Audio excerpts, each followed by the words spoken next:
Hello, my dear students. Good evening. Myself is your Krishna sir. Welcome to my channel, Trippy Classes.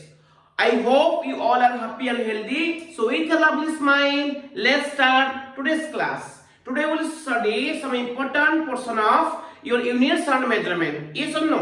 So, last class हम पढ़े थे physical quantity क्या है, physical quantity का classification आज fundamental and derive and their respective units. ठीक है, ये पढ़े थे. तो आज पढ़ेंगे कुछ एडिशनल चीजें जो बहुत इंपॉर्टेंट होता है. ठीक है, तो चलते हैं, तो शुरू करते हैं class. Supplementary quantity. Supplementary quantity क्या होता है, तो ये बहुत इंपॉर्टेंट है, याद रखना. सप्लीमेंटरी क्वांटिटी और उससे जो यूनिट बनेगा उसको क्या कहेंगे हम, सप्लीमेंटरी यूनिट्स. ठीक है, तो सप्लीमेंटरी क्वांटिटी में फर्स्ट आता है plane angle. What is that? Plane angle. So plane angle क्या है, जिसको हम सिंबल लेते हैं थीटा.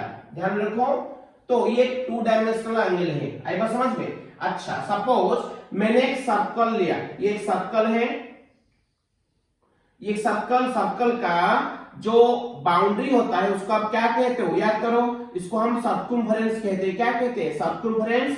और सर्कमफेरेंस का हम छोटा सा हिस्सा लेते हैं, उसको क्या कहेंगे, आर्क. ठीक है, मैंने एक सर्कल लिया जिसका सेंटर ये O. ठीक है, और ये उसका सर्कमफेरेंस, और इसके ऊपर मैंने एक पॉइंट लिया A और दूसरा एक पॉइंट लिया B.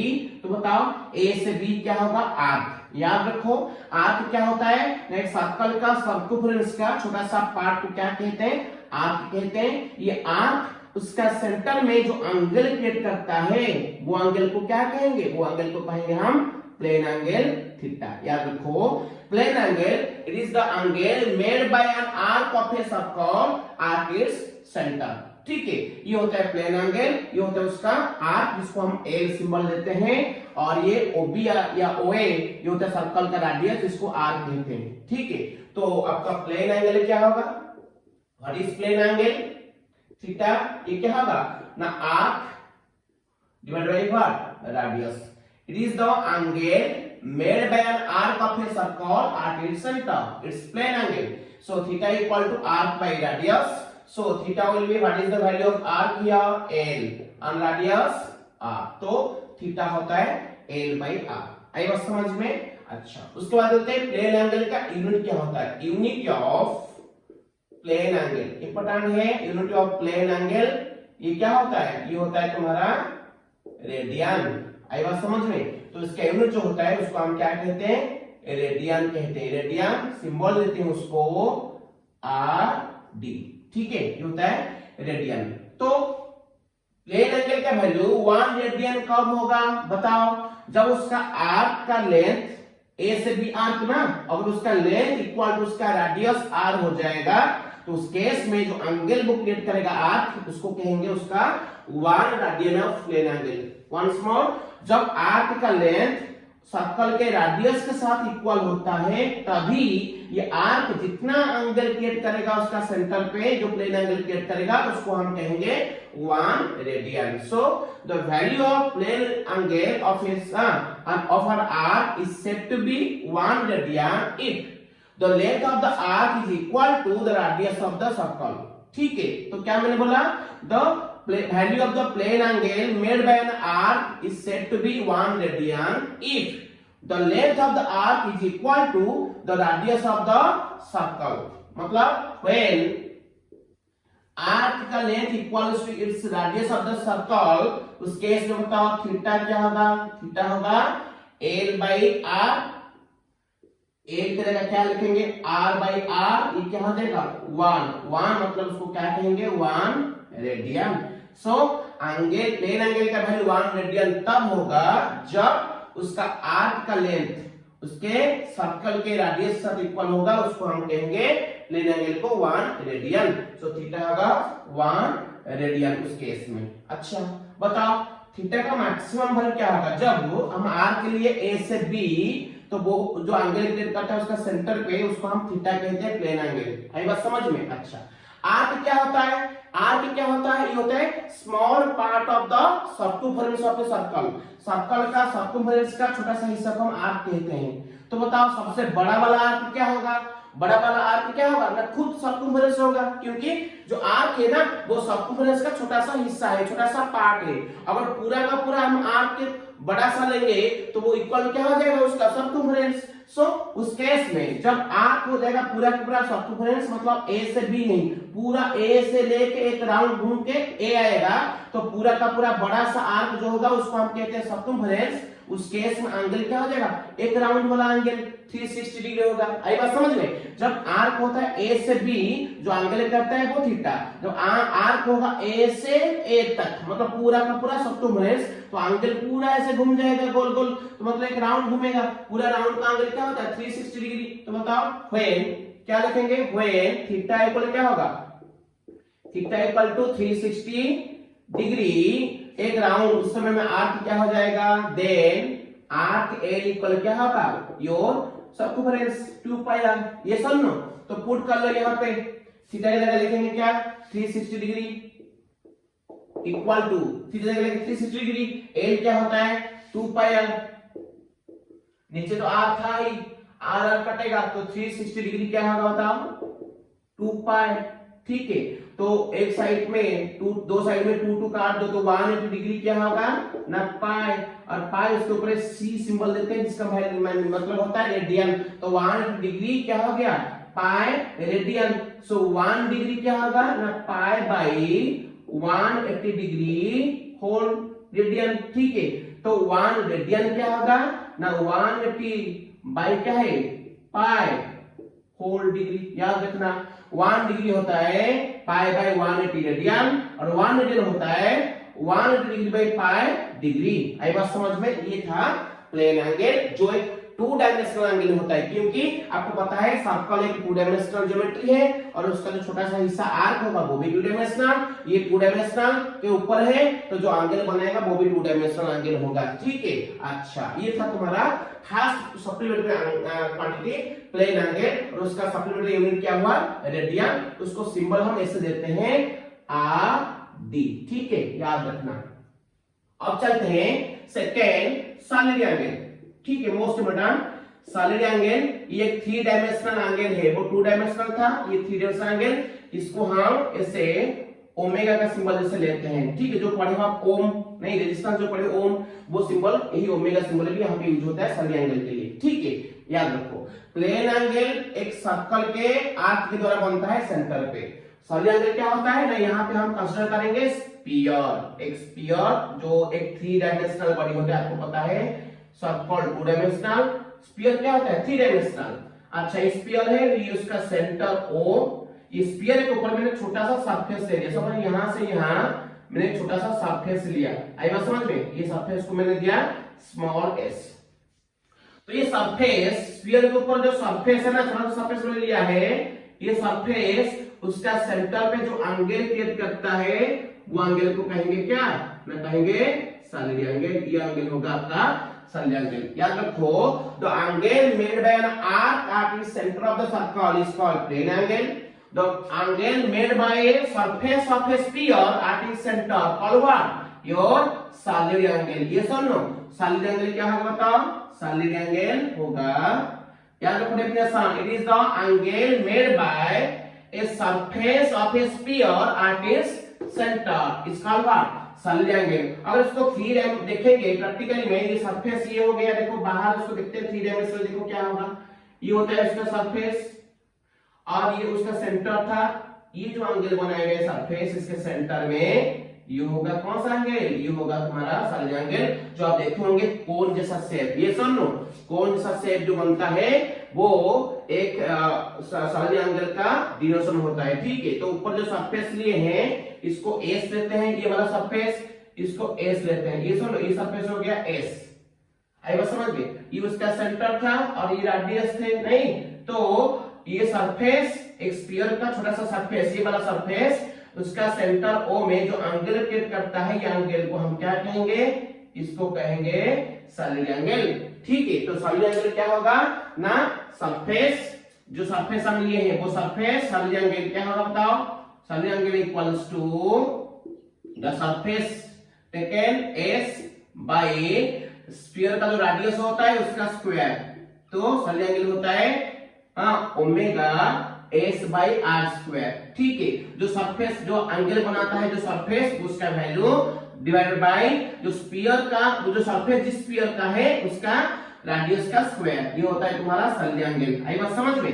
तो ओमेगा होगा एस बाई आर स्क्वायर। बताओ इसका यूनिट क्या होगा? What is unit of solid angle क्या होगा? याद रखना ये होता है स्टेरेडियन। इसको शॉर्टली लिखते हैं S R.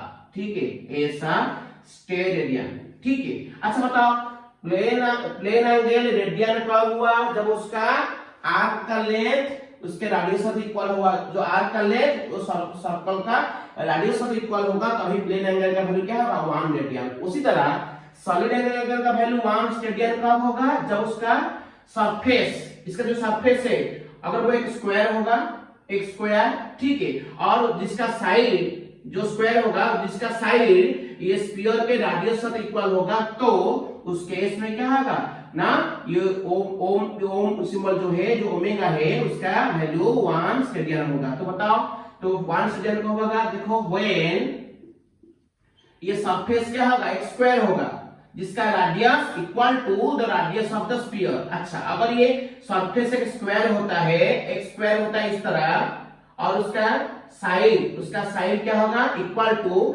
Radius of the sphere. ठीक है, तो बताओ ये सरफेस का ये स्क्वायर का सरफेस क्या होगा ना? आर स्क्वायर हो जाएगा। क्या हो जाएगा? Are square. आई बात समझ में? जब सरफेस एक क्या होगा? ये सरफेस जो ये है, ये सरफेस जो ये अगर सरफेस है स्क्वायर होगा जिसका साइड हर साइड जिसका side equal to radius of the sphere होगा। बताओ अगर वो सरफेस एक स्क्वायर हुआ जिसका side equal to radius of the sphere, तो बताओ उसका सरफेस एरिया क्या होगा ना? Side into side r into r क्या होगा? आर स्क्वायर हो जाएगा। उस केस में जो एंगल वो यहाँ पे क्रिएट करेगा उसको क्या कहेंगे? बताओ उसको कहेंगे 1 रेडियन। बताओ वेयर एस इक्वल क्या होगा? R square. मतलब ये सरफेस एक स्क्वायर होगा और उसका side equal to radius of the sphere. अगर उसका side equal to radius of the sphere, बताओ ये जो स्क्वायर लिए है उसका एरिया क्या होगा? एस सरफेस एरिया ना, side into side r into r square हो जाएगा। तो where S equal r square, बताओ उस केस में सल्ली एंगल ओमेगा क्या होगा ना? एस बाय आर स्क्वायर था। ठीक है, S by r square, S का जगह मैं लिखूं आर स्क्वायर बाय क्या है? आर स्क्वायर क्या हो जाएगा? 1 स्टेरेडियन और इसको कहते हैं 1 एस आर। ठीक है भाई, आई बात समझ में? तो बताओ the value of solid angle made by a surface of a sphere at its center is said to be 1 steradian if the surface is a square whose side is equal to the radius of the sphere। आई बात समझ में? और एक बात बता रहा हूं, the value of the solid angle made by a surface of a sphere at its center is said to be 1 steradian if the surface is a square whose side is equal to the radius of the sphere। आई बात समझ में? तो बताओ क्या मैंने बोला ना, जो एक सरफेस स्फीयर का एक सरफेस उसका सेंटर में जो एंगल कटता है सॉलिड एंगल उसका वैल्यू 1 रेडियन होगा अगर वो सरफेस एक क्या होगा? स्क्वायर होगा जिसका हर side equal to radius of the what? Sphere. जिसका हर साइड स्फीयर के रेडियस से इक्वल होगा, तभी वो जो स्क्वायर वाला सरफेस है वो उसका स्फीयर के सेंटर में जो एंगल बनाएगा वो सॉलिड एंगल का वैल्यू होगा 1 स्टेरेडियन। ये सुनो याद रखो 1 स्टेरेडियन। चलते हैं इसका मैक्सिमम वैल्यू क्या होगा? मैंने सरफेस एस लिया था, तो सरफेस मैक्सिमम वैल्यू क्या होगा बताओ ना? पूरा का पूरा सरफेस, ये सरफेस एस लिए हैं वो स्फीयर का एक हिस्सा है। तो बताओ अगर पूरा का पूरा सरफेस लेंगे स्फीयर का, तो स्फीयर का मैक्सिमम सरफेस क्या होता है? 4 पाई आर स्क्वायर। क्या होता है? 4 पाई आर स्क्वायर। तो बताओ सिग्मा का मैक्सिमम वैल्यू क्या होगा? ये जो वैल्यू ओमेगा है उसका मैक्सिमम वैल्यू क्या होगा ना? एस मैक्सिमम वैल्यू क्या होता है? 4 pi r square. 4 pi r square by क्या है बताओ? बाई क्या है? R square. ये क्या है बताओ? 4 पाई स्टेरियन ऐसा। ये सुनो याद रखो, तो ये जो सॉलिड एंगल का मैक्सिमम वैल्यू होगा वो होगा क्या है? 4 pi r square by r square 4 pi steradian. याद रखो। तो मैक्सिमम प्लेन एंगल क्या होता है ना 360 डिग्री, और इसका क्या होता है और 2 पाई रेडियन, और इसका मैक्सिमम प्लेन एंगल क्या होता है 4 पाई स्टेडियन। आई बात समझ में।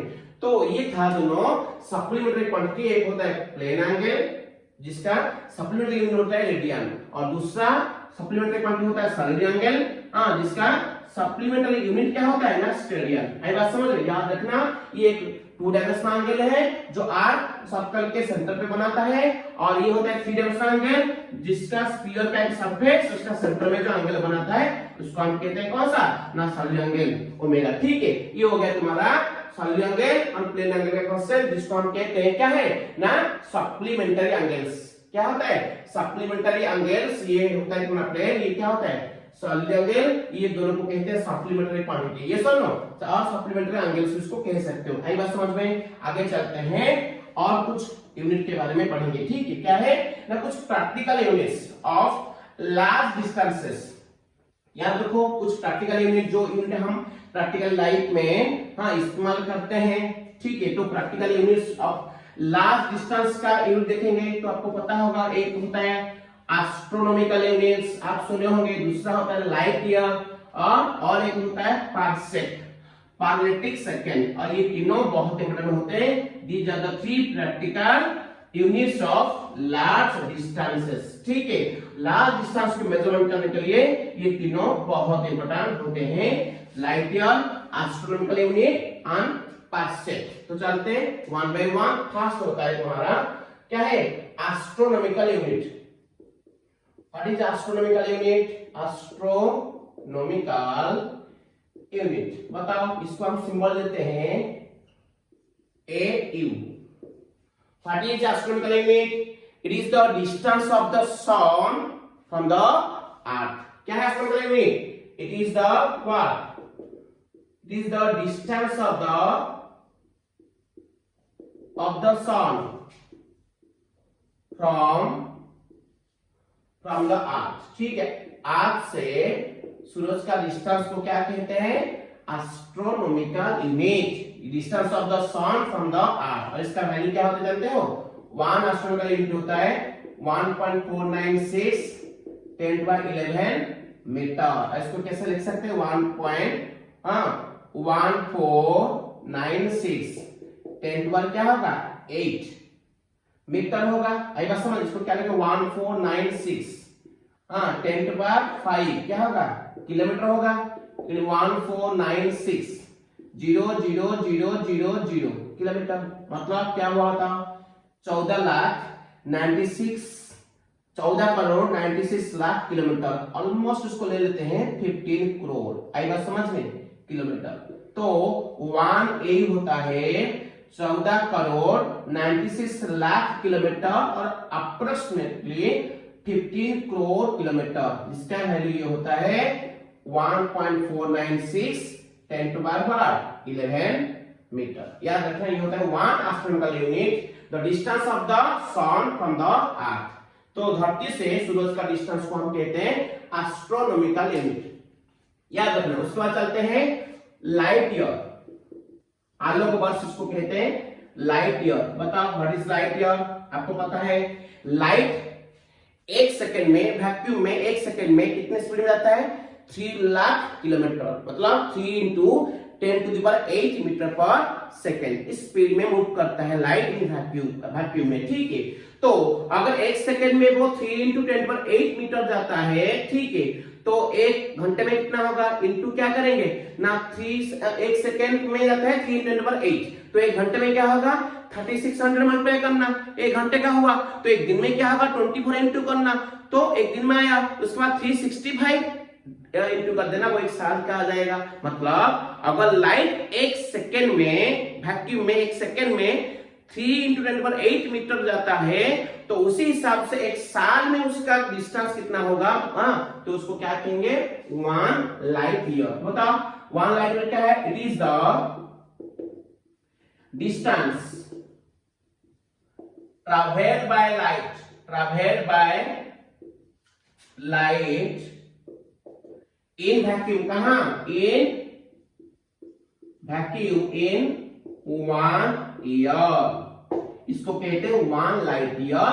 ये एक साल में वैक्यूम में जितनी डिस्टेंस जाता है उसको हम कहते हैं 1 लाइट ईयर। याद रखो 1 लाइट ईयर क्या कितना होता है 9.67,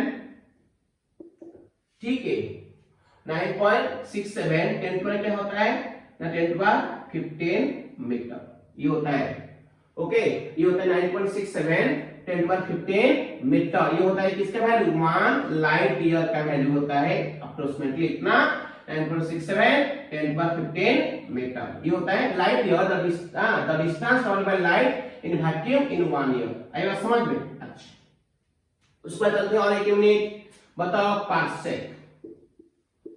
पार्सेक इसका पूरा फॉर्म जो है वो होता है पैरालैक्टिक सेकेंड, इसको शॉर्ट में कहते हैं पार्सेक। तो पैरालैक्टिक का क्या पार और सेक आता है सेकेंड का सेक, ठीक है। तो पार्सेक इसको कहते हैं। पार्सेक क्या होता है याद रखो, तो पार्सेक क्या होता है ना, it is the distance of the point at which an arc of 1 AU makes an angle of 1 second। तो पार्सेक क्या होता है, it is the distance of the point at which an arc of 1 astronomical unit makes an angle of 1 second। मतलब क्या है, देखो मैंने एक आर्क ले लिया, एक आर्क, ये एक आर्क होता है AB जिसका लेंथ होता है 1 AU, ध्यान रखो 1 AU का हम पढ़े हैं 1.496 10⁻11 मीटर, मतलब 1 AU का आर्क जितनी दूरी पर ठीक है, मान लीजिए इधर P 1 AU का आर्क, एक आर्क है जिसका लेंथ होता है कितना 1 एस्ट्रोनॉमिकल यूनिट, 1 AU का आर्क जितनी दूरी पर एक पॉइंट के पास 1 सेकेंड का एंगल क्रिएट करता है, वही दूरी को, वही डिस्टेंस को हम क्या कहेंगे 1 पार्सेक कहेंगे, ये भी 1 पार्सेक होगा। आई बात समझ में? तो क्या कहता है, it is the angle sorry it is the distance of the point, it is the distance of the point at which an arc of 1 AU makes an angle of 1 second, इसको कहते हैं parsec. It is the distance of the point at which an arc of 1 AU makes an angle of 1 second। जितनी दूरी पर, चाहे ये दूरी ले लो या ये दूरी, जितनी दूरी पर एक एस्ट्रोनॉमिकल यूनिट का आर्क 1 सेकेंड का एंगल क्रिएट करता है उसको हम कहते हैं 1 पार्सेक, वो दूरी को कहते हैं 1 पार्सेक। याद रखो, तो 1 पार्सेक क्या होता है, 1 पार्सेक होता है 3.08 10⁻16 मीटर। आई बात समझ में? It is the distance of the point at which an arc of 1 AU makes an angle of 1 second।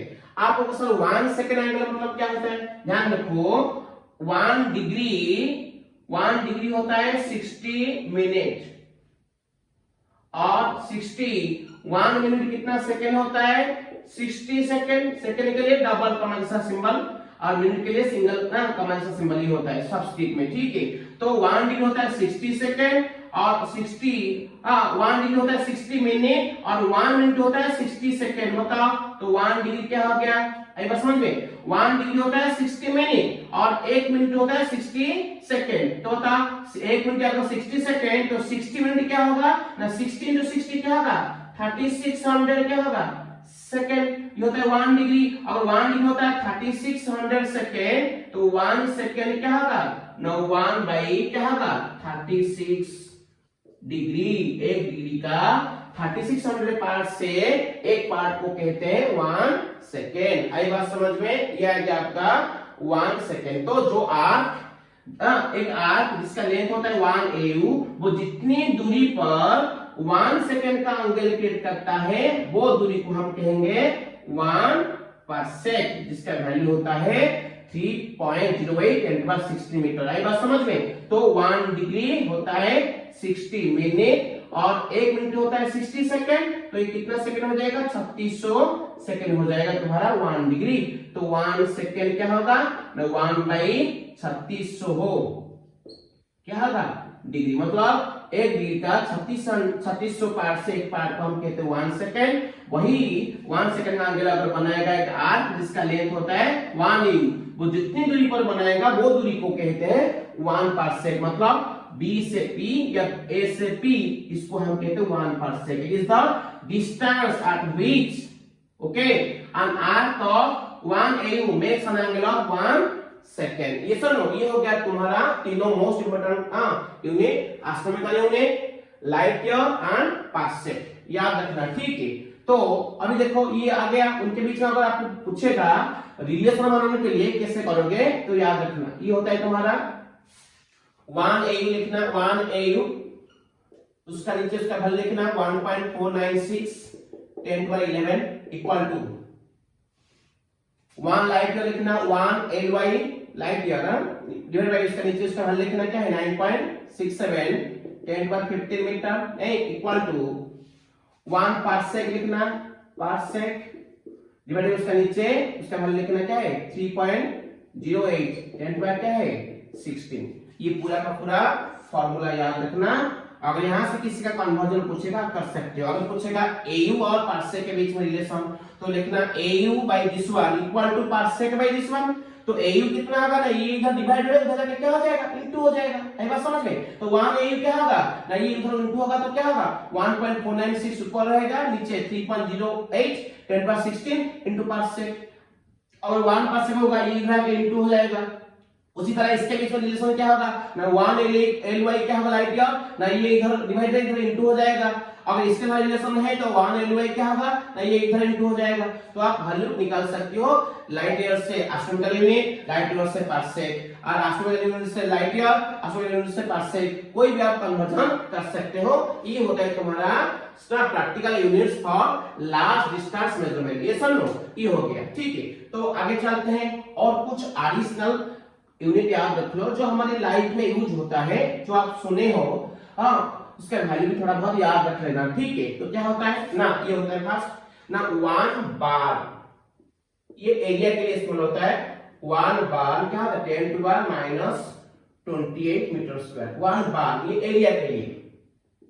1 एकड़ आप सुने होंगे, 1 एकड़ क्या होता है 4047 मीटर स्क्वायर, 1 एकड़। लैंड के बारे में आप सुने होंगे, एकड़ का लैंड। तो अच्छा 1 हेक्टेयर, हेक्टेयर क्या होता है नहीं होता 10⁻⁴, मतलब 10,000 मीटर स्क्वायर। आई बात समझ में, इसको याद रखो। और क्या है ना 1 फुट क्या होता है, कितना होता है 12 इंच। 12 इंच क्या होता है, इंच होता है 2.54 cm। तो ये क्या हो गया 1 फुट नहीं होगा 30.48 cm, याद रखो 1 फुट। और एक बात सुने होंगे लेंथ का, ये लेंथ का, ठीक है। तो ये एरिया का था, ये लेंथ का। और आप सुने होंगे 1 माइल, अभी तो किलोमीटर चल रहा है डिस्टेंस के लिए, पहले से माइल था इसलिए, और रास्ते के साइड में माइल का पोल होगा आप देखे होंगे, ठीक है। तो 1 माइल क्या होता है बताओ, ये होता है 1.6 किलोमीटर, मतलब 1600 मीटर, मतलब 1.5 किलोमीटर से थोड़ा ज्यादा, 100 मीटर ज्यादा, इसको कहते हैं 1 माइल, ठीक है। अच्छा एक मास का 1 स्लॉग याद रखो, 1 स्लॉग क्या होता है ना 14.57 kg, मतलब 14.5 kg को 1 स्लॉग कहते हैं, ठीक है। 14.5 kg को हम 1 स्लॉग कहते हैं।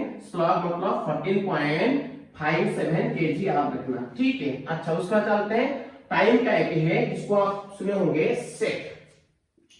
सेक क्या होता है, सेक होता है 10⁻⁻8, ठीक है, सेकेंड। मतलब सेकेंड का 10 करोड़ भाग से एक भाग, मतलब सेकेंड को 10 करोड़ भाग कर लो, उसमें से एक ले लो, उसको कहते हैं 1 सेक, जिसको आप अपनी भाषा में कहते हैं पलक। पलक झपकते ही वो हमारी नजर से निकल गई, तो पलक सेक 10⁻⁸ सेकेंड होता है। आई बात समझ में। अच्छा और कुछ चीजें आप पढ़ते हैं, माइक्रोन सुने हो इसको बात। माइक्रोन मतलब माइक्रोमीटर क्या होता है, माइक्रोमीटर लास्ट क्लास पढ़े थे। माइक्रो मतलब 10⁻⁶ मीटर, ठीक है। नानोमीटर मतलब क्या है, नानो, ये सब नानो तो 10⁻⁹ मीटर। आई बात समझ में। अच्छा, एक होता है फर्मी। फर्मी क्या होता है, फर्मी तो 10⁻15 मीटर को फर्मी कहते हैं, मतलब ये होता है एक फर्मी। और आप सुनोगे आर्मस्ट्रॉन्ग। आर्मस्ट्रॉन्ग क्या होता है, तो क्या है, आर्मस्ट्रॉन्ग होता है क्या है, 10⁻10 मीटर या 10⁻8 cm। आई बात समझ में। ये होता है आर्मस्ट्रॉन्ग। तो ये होता है 1 आर्मस्ट्रॉन्ग से बोलते हैं ए आर्मस्ट्रॉन्ग 10⁻8 cm और 10⁻10 मीटर। ये होता है कुछ आरिस्तान यूनिट जो आपको याद रखना है, ठीक है। तो आगे बढ़ते हैं। ये था तुम्हारा unit, different types of units, उसका यूजेस, ठीक है। अब चलते हैं आगे, पढ़ेंगे ऑर्डर ऑफ मैग्नीट्यूड। ये क्या होता है, जिसको हम कहते हैं स्टैंडर्ड फॉर्म। तो ऑर्डर ऑफ मैग्नीट्यूड क्या होता है, याद रखो, लिखा मैंने ऑर्डर ऑफ मैग्नीट्यूड, ठीक है, ऑर्डर ऑफ मैग्नीट्यूड।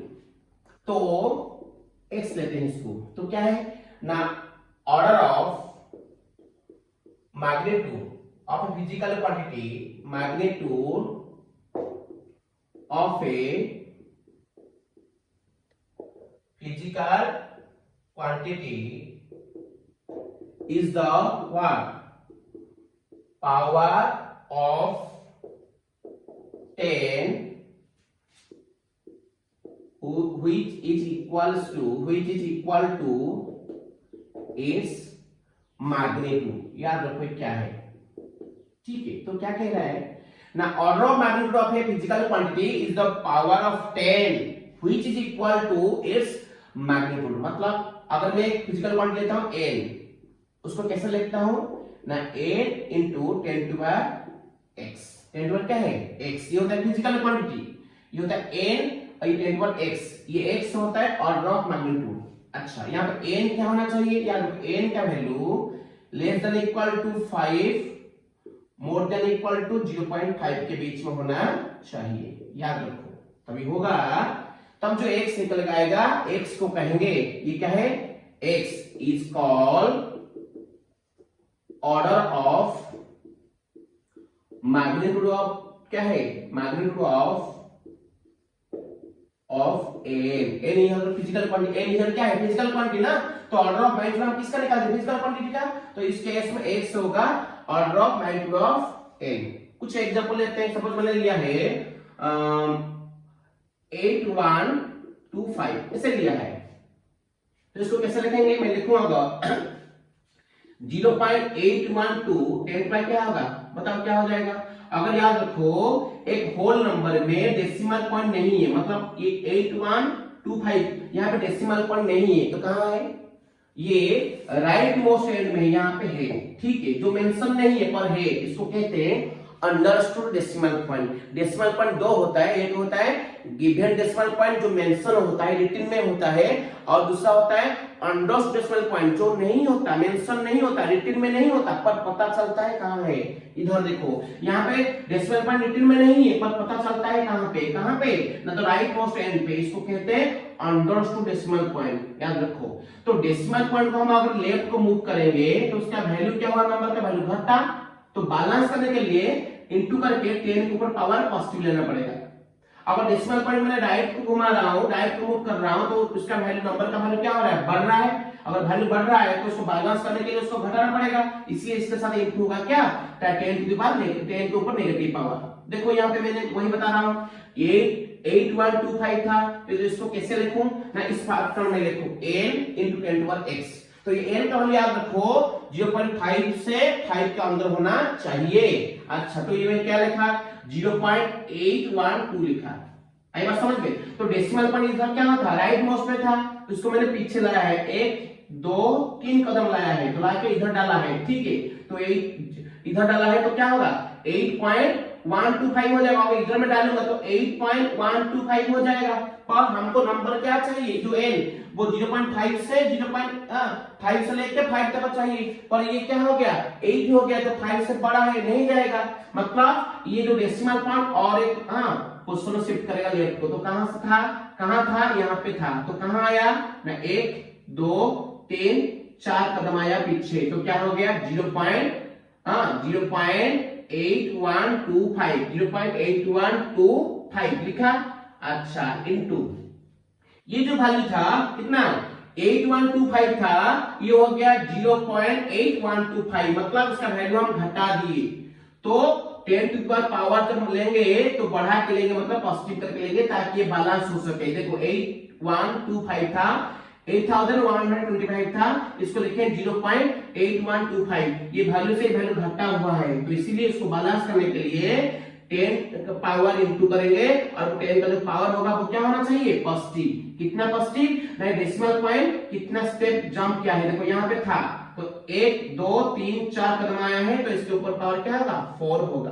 तो ये आ गया तुम्हारा फिजिकल क्वांटिटी n, बड़ा n। ये होता है स्मॉल n, जिसका वैल्यू किसके बीच में बताओ, किसके बीच में ना 0.5 से लेके 5 के बीच में, आई बात समझ में। और 10 पर क्या है 4, इधर 4 को कहेंगे, ये 4 क्या है x ना, ये 4x है, ये 4 को कहेंगे ऑर्डर ऑफ मैग्नीट्यूड ऑफ किसका n, आई बात समझ में। तो 4 को कहेंगे order of magnitude of n, ठीक। और एक एग्जांपल लेते हैं, समझ में लिया 0.00735, बताओ ये नंबर क्या है, ये जो नंबर है वो 0.5 से छोटा है, और 0.5 छोटा नहीं होना चाहिए, किसके बीच में होना चाहिए 0.5 से लेके 0.5 इंक्लूडिंग 0.5 से लेके 5 तक बीच में होना चाहिए। तो ये नंबर बहुत छोटा है, तो इसको डेसिमल पॉइंट हमको शिफ्ट करना पड़ेगा, ये बहुत छोटा है तो उसका वैल्यू बढ़ाना पड़ेगा, जिससे वो नंबर इसके बीच में आना चाहिए। बताओ डेसिमल पॉइंट कहां लूं, अगर इधर लेता हूं क्या होगा 0.07, फिर भी छोटा, और यहां लेता हूं क्या होगा 0.7 होगा, तो 0.7 होगा जो एक्सेप्टेबल होगा। 0.735 जो किसके बीच में है बताओ, 0.5 और 0.5 और 5 के बीच में, तो ये क्या होगा ना 0.5 से छोटा नहीं होना चाहिए, इसीलिए डेसिमल पॉइंट 2 कदम चला गए, तो क्या हो गया 0.735। तो बताओ इनटू 10 पर क्या होगा, इधर देखो डेसिमल पॉइंट अगर राइट शिफ्ट करता है 10 को पावर क्या होगा ना नेगेटिव होगा, और डेसिमल पॉइंट लेफ्ट को शिफ्ट करता है तो पावर को ऊपर क्या होगा 10 के ऊपर पावर क्या होगा ना पॉजिटिव होगा। याद रखो डेसिमल पॉइंट अगर लेफ्ट को शिफ्ट करेगा, ऑर्डर ऑफ मैग्नीट्यूड जो 10 का जो पावर होगा वो क्या होगा ना हमेशा पॉजिटिव होगा, और डेसिमल पॉइंट राइट को शिफ्ट करता है तो ऑर्डर ऑफ मैग्नीट्यूड जो 10 का पावर होगा वो क्या होगा हमेशा नेगेटिव होगा। तो बता कितना नेगेटिव होगा, यहाँ था 2 स्टेप आगे गया है, मतलब पावर होगा 10 के ऊपर 2, वो भी क्या होगा ना माइनस। क्यों, क्योंकि यहाँ पे हम वैल्यू बढ़ा दिए हैं, 0.00735 था, इसको कर दिए 0.735, वैल्यू बढ़ा दिए, तो बैलेंस करने के लिए उसका घटाना पड़ेगा, तो इसलिए 10 का पावर नेगेटिव लेंगे तो वो बैलेंस होके घट के इसके साथ इक्वल हो जाएगा, तो क्या होगा ना इसका वैल्यू होगा 0.735 × -2। तो ये आपका n है फिजिकल क्वांटिटी, ये होता है तुम्हारा स्मॉल n है, हाँ, और ये होता है 10 का x, जिसको x को क्या कहेंगे बताओ, ये होगा तुम्हारा ऑर्डर ऑफ मैग्नीट्यूड ऑफ किसका 10, हाँ, और ऑर्डर ऑफ मैग्नीट्यूड ऑफ किसका n, तो ये हो गया तुम्हारा x ऑर्डर ऑफ मैग्नीट्यूड। तो इसी तरह हम एक्सप्रेस करते हैं ऑर्डर ऑफ मैग्नीट्यूड, याद रखना, आई बात समझ में, ये इंपॉर्टेंट है, क्लियर। अच्छा तो आगे बढ़ते हैं सिस्टम ऑफ यूनिट्स की ओर, देखते हैं जो यूनिट्स हम पढ़े ना उसका सिस्टम्स कितना है, मेनली कितना सिस्टम यूज होता है इंटरनेशनली, हम क्या क्या कौन सा देश क्या क्या यूज करता है, वो बहुत इंपॉर्टेंट है। उस सिस्टम की यूज करके हम आगे के आगे बहुत सारे कॉन्सेप्ट को हम क्लियर करेंगे, पढ़ेंगे, तो वो याद रखना सिस्टम ऑफ यूनिट्स। क्या मैंने बोला, system of units, systems of units क्या है, it is the set of all units, it is the set of all units which is used to measure all kinds of physical quantity. All kinds of physical quantity means all kinds of fundamental quantities and all kinds of derived quantities. ये सब उसको कहते हैं system of units. It is the set of units which is used to measure all kinds of physical quantities. All kinds of physical quantities मतलब all kinds of fundamental quantities, all kinds of derived quantities. ठीक है। तो mainly तीन, हाँ देखो तीन होते हैं, एक होता है एफपीएस सिस्टम। कौन सा सिस्टम होता है? FPS, FPS system. इस सिस्टम में लेंथ के लिए क्या इस्तेमाल होता है? फुट। मास के लिए क्या इस्तेमाल होता है? पाउंड। और टाइम के लिए क्या होता है? सेकेंड। तो 7 फंडामेंटल क्वांटिटी है ना, याद रखो। 7 फंडामेंटल क्वांटिटी क्या था ना? Length, mass, time, temperature K kelvin, electric current A ampere, amount of substance, length, mass, time, temperature, electric current, luminous intensity candela cd and amount of substance mole. ये सब पढ़े हैं। 7 फंडामेंटल क्वांटिटी। पता है इनमें से मैक्सिमम हमारी life में कौन क्या क्या यूज होता है? Length, mass, time. क्या है? 7 भी यूज होता है, पर मैक्सिमम यूज होता है लेंथ, मास, टाइम। उसी हिसाब से हम सिस्टम यूनिट बनाए हैं, ठीक है। तो एक सिस्टम होता है, कौन सा सिस्टम होता है? FPS, FPS. जिस सिस्टम में लेंथ का मेजरमेंट के लिए क्या इस्तेमाल होता है? फुट। मास का मेजरमेंट के लिए क्या इस्तेमाल होता है? पाउंड। और टाइम के लिए क्या होता है? सेकेंड। इसको कहते हैं एफपीएस, फुट, पाउंड, सेकेंड। याद रखो, लेंथ के लिए फुट इस्तेमाल होता है इस सिस्टम में, मास के लिए पाउंड, टाइम के लिए सेकेंड। याद रखना 1 पाउंड जो होता है ना, मास के लिए होता है, ब्रिटिश सिस्टम होता है, तो इसका मतलब क्या होता है? 0.4536 केजी, मतलब आधा केजी से थोड़ा कम। ये ब्रिटिश सिस्टम होता है FPS, foot, pound, second system. जिस सिस्टम में लेंथ के लिए फुट, मास के लिए पाउंड, टाइम के लिए सेकेंड का इस्तेमाल होता है, ठीक है। ये होता है एफपीएस सिस्टम। अब चलते हैं सेकेंड एक सिस्टम है सीजीएस सिस्टम। सीजीएस मतलब क्या है? इस सिस्टम में लेंथ का मेजरमेंट के लिए सेंटीमीटर यूज होता है, मास मेजरमेंट के लिए क्या यूज होता है? ग्राम, और टाइम के लिए क्या होता है? सेकेंड। इसको सीजीएस सिस्टम कहते हैं। ये एक मेट्रिक सिस्टम है। ये क्या है ना? फ्रेंच सिस्टम है। फ्रेंच सिस्टम ये होता है ब्रिटिश सिस्टम एफपीएस, ये होता है फ्रेंच सिस्टम, एक मेट्रिक सिस्टम होता है, ठीक है। सीजीएस जिसमें लेंथ को सेंटीमीटर में, मास को ग्राम में, टाइम को सेकंड में तोला जाता है, नापा जाता है। और एक सिस्टम होता है देखो एमकेएस। एमकेएस मतलब जिसमें लेंथ को ना फुट में ना सेंटीमीटर में, किसमें? मीटर में एक्सप्रेस किया जाता है। मास को ना पाउंड में ना ग्राम में, किसमें? केजी में, किलोग्राम में। टाइम को सेकंड में मेजर किया जाता है, उसको कहते हैं एमकेएस सिस्टम। क्या हो गया? MKS system. तो ये जो सिस्टम है एफपीएस, ब्रिटिश सिस्टम, ये दोनों होते हैं फ्रेंच सिस्टम। ये ब्रिटिश सिस्टम बहुत रेयरली यूज होता है। इसका जो यूज होना अभी बहुत कम हो गया, घट गया है। तो ये सारा चीज यूज होता है, आई बात समझ में? अच्छा, और आता है मॉडर्न और एक्सपेंडेड सिस्टम। मॉडर्न सिस्टम जो एमकेएस को मॉडिफाई करके बना हुआ है। देखो पहले लेंथ, मास, टाइम हमारे साथ बहुत यूजफुल था, अभी हम जरूरत था। अभी हमारे साथ और एक चीज बहुत जरूरत है, वो क्या है? करंट। एम्पियर जो सिंबल दिया है करंट, तो करंट भी बहुत इंपॉर्टेंट है। तो करंट धीरे धीरे क्या हुआ ना, मैक्सिमम यूज होने लगा। तो इसीलिए इसका यूज को देखे, सेपरेट फंडामेंटल का यूज को देखे, ये धीरे धीरे मॉडर्नाइज हो गया और इसको एडवांस करके एमकेएस को और एक सिस्टम बना जिसको हम कहते हैं एसआई सिस्टम। कौन सा system? SI system, system of international unit. और इसमें लेंथ को मीटर में, मास को केजी में, टाइम को सेकंड में, ठीक है, और करंट को एम्पियर में मेजर करते हैं। तो ये जो एमकेएस था ये होके क्या हो गया ना, एडवांस और मॉडिफाइड होके ऐसा सिस्टम बन गया जिसको हम यूनिवर्सली एक्सेप्ट किए, जिसको कहते हैं सिस्टम ऑफ इंटरनेशनल यूनिट। तो ये हो गया एक लार्ज यूनिट, ठीक है। और स्मॉल यूनिट के तौर पर किसको लेते हैं? CGS unit, small unit. ये दोनों के यूज अभी चल रहा है। एमकेएस सिस्टम मॉडिफाइड होके बन गया SI, system of international unit. आई बात समझ में? तो ये हो गया स्मॉल सिस्टम सीजीएस, ये हो गया लार्ज सिस्टम एसआई। तो ये दो system of units mainly use होता है, याद रखना, to measure all kinds of physical quantities. Is that clear? Okay, ये होता है तुम्हारा सिस्टम ऑफ यूनिट्स, याद रखना। तो बहुत इंपॉर्टेंट है।